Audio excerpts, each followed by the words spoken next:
नमस्कार, आप देख रहे हैं TV9hindi.com और मैं हूं रोहित।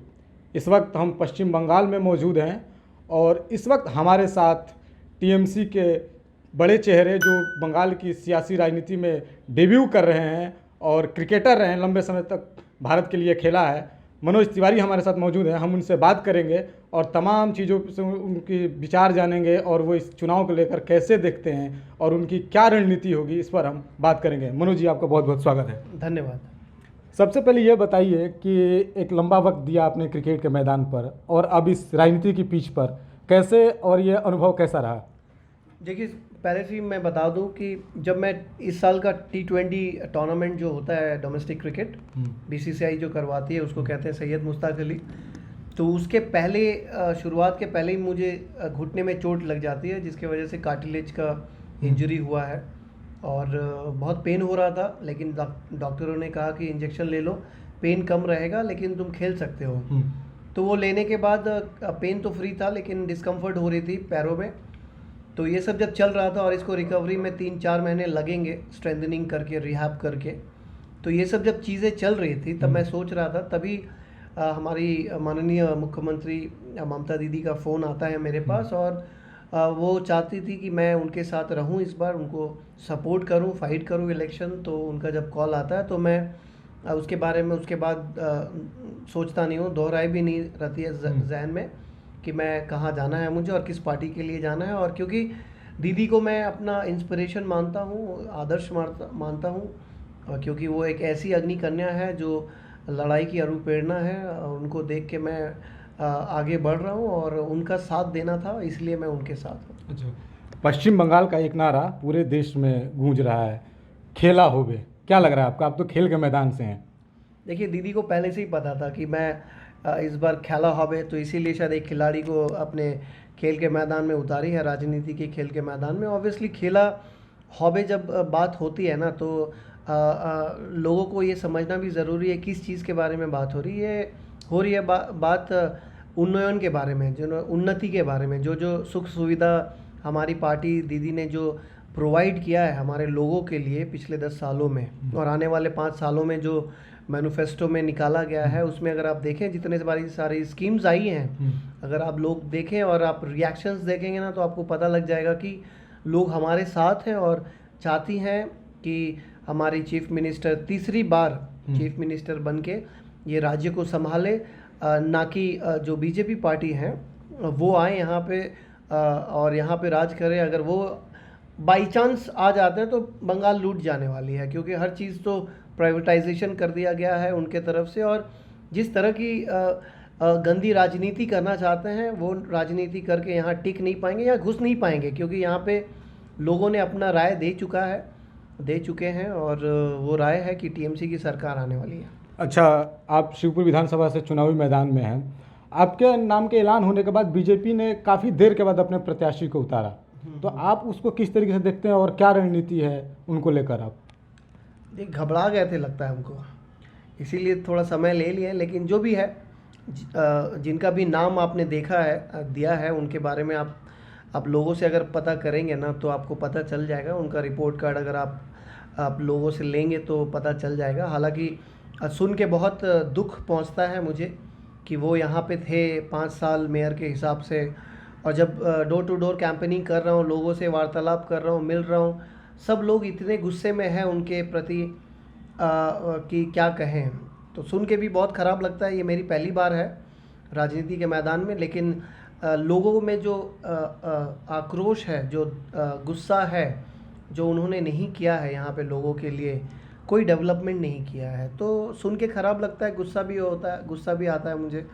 लेकिन हालांकि ये रहा उनकी बात। अब मैं किस लिए इस राजनीति के मैदान में उतरा हूँ, ये है कि यही सोच के आया हूँ कि लोगों का सुख दुख में साथ देना है मुझे। और सुख में अगर साथ में नहीं रखे तो कोई बात नहीं, लेकिन दुख में मैं हमेशा रहूँगा और काम के द्वारा मैं उन तक अपनी आवाज़ पहुंचाऊंगा। मैं ज़्यादा बोलने में बिलीव नहीं करता हूं, काम के माध्यम से जाना चाहूँगा लोगों के समीप, और आने वाले समय में देख सकेंगे कि कितना काम मैंने उन लोगों के बीच रह के किया है। अच्छा, आप काम की बात कर रहे हैं, तो अगर आप यहाँ से चुनाव जीत कर आते हैं तो आपकी पहली प्राथमिकता क्या होगी इस इलाके के लिए? क्या चुनौतियाँ देखते हैं, क्या मुद्दे हैं यहाँ के लिए? सबसे पहले तो 10 वार्ड है शिवपुर केंद्र में, और 10 वार्ड में मैं अपना एक ऑफिस करने वाला हूँ। जिससे होगा क्या, जिससे ये होगा कि मैं जहाँ पे, देखिए पहले, इसके पहले जो यहाँ के एमएलए थे वो एक ही जगह अपना ऑफिस बनाए थे जहाँ पे वो बैठते थे, और 50 लोगों से ज़्यादा वो मिलते नहीं थे, जिसके वजह से बहुत आक्रोश है लोगों में, और बिहेव भी अच्छा नहीं कर रहे थे। हालांकि उनके बारे में ज़्यादा नहीं बोलना चाहूँगा कि बहुत मेरे से सीनियर है, सुन के बहुत ख़राब लगता है। तो इससे मैंने ये सोचा है कि जीत के आने के बाद सबसे पहला काम रहेगा ऑफिस बनाना है हर वार्ड में, ताकि क्या होगा, दूसरे वार्ड से मेरे ऑफिस में, मेन ऑफिस में आना ना पड़े। तो उनको उन जिन वार्ड में ऑफिस बनाऊंगा उस वार्ड के लोग मुझे बहुत कम समय में मुझसे मिल सकते हैं, और मैं भी यही चाहूँगा कि जितना हो सके मैं उन लोगों के बीच में रहूँ, उनके पास जाके रहूँ, ना कि वो मेरे पास आएँ। क्योंकि मैं राजनीति में देने के लिए आया हूँ, यहाँ से कुछ प्राप्त करने के लिए नहीं आया हूँ।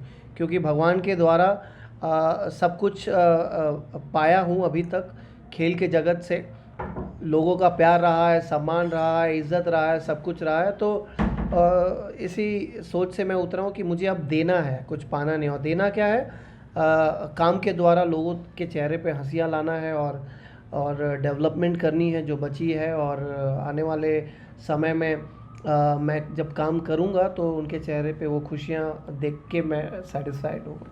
अच्छा, क्रिकेट की पिच पर एक झन्नाटेदार बाउंसर ज़्यादा तीखी थी कि ये तीखी थी, या फिर ये यहाँ जो आप चुनावी प्रचार कर रहे हैं, डोर टू डोर कैंपेन कर रहे हैं, वो ज़्यादा मुश्किल है? क्या खेलने में मुश्किल है?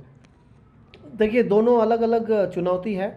एक तो क्रिकेट की फील्ड में ऑब्वियसली बाउंसर को, अगर आप कोई भी बॉलर अच्छा बाउंसर मारता है तो उसको खेलने की वो तकनीक आपके पास होनी चाहिए जिससे आप बच सकते हैं, और आपके पास वो हथियार भी होना चाहिए जो हम लोग क्रिकेट बैट के रूप में यूज़ करते हैं। बाउंसर को खेला जा सकता है बहुत तरीके से, छोड़ भी सकते हैं, कट भी मार सकते हैं, पुल भी मार सकते हैं, और ये पूरी अलग चीज़ है। और राजनीति के मैदान में ऑब्वियस सी बात है, परिश्रम करना पड़ता है बहुत। अगर आप ज़मीनी स्तर पे राजनीति करना चाहते हैं, लोगों के समीप रहना चाहते हैं, उनके सुख दुख में हमेशा साथ रहना चाहते हैं, तो ये जो सुबह से जो डोर टू डोर कैंपेनिंग है, उन लोग के साथ उठना बैठना, चाय पीना, खाना खाना, उन लोग को ये महसूस नहीं कराना कि मैं एक कैंडिडेट के रूप में आ रहा हूँ या विधायक के रूप में आ रहा हूँ। मैं उन लोगों के बीच एक दोस्त के नाते आना चाहता हूँ, ताकि उन लोग को ये फील ना हो कि कभी भी कि मैं कभी मिल नहीं पाऊँगा उन लोगों को। और इसके अलावा मैं ये भी कह देना चाहता हूँ कि मैं अपने आप को सेलिब्रिटी के नाम से नहीं जाना चाहता, मतलब लोग मुझे माने, मैं ये नहीं जानना चाहता हूँ। मैं एक आम आदमी हूँ और आम आदमियों की सेवा करने के लिए आया हूँ। अच्छा, आप तो सियासत की पिच पर, सियासत के मैदान पर आप आ गए हुए हैं, तो क्या फिर क्रिकेट के मैदान पर लौटेंगे या फिर अब यहीं पे लंबी पारी खेलने का इरादा है? ये तो समय बताएगा, अब समय का अपेक्षा है। अब सबसे पहला मैच मेरा जो है, इमीडिएट मैच जो हमारे लिए अभी वर्ल्ड कप के बराबर है, वो है इस साल का इलेक्शन, जो और कुछ ही वीक्स में ख़त्म होने वाली है। उसके बाद देखा जाएगा कि क्या करना है, नहीं करना है। ओके, बहुत बहुत धन्यवाद हमसे बात करने के लिए मनोज जी। हमारे साथ मनोज तिवारी थे, जो शिवपुर विधानसभा सीट से टीएमसी के प्रत्याशी हैं। बाकी की खबरों के लिए आप देखते रहिए tv9hindi.com।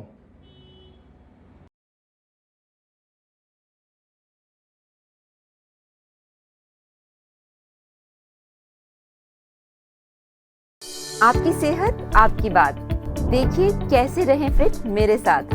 खान पान, स्ट्रेस, डिप्रेशन पर अब जरूरी है बात। मैं हूं doctor Shikha Sharma. TV9 digital पर देखिए मेरे साथ। आप फिट तो सब हिट।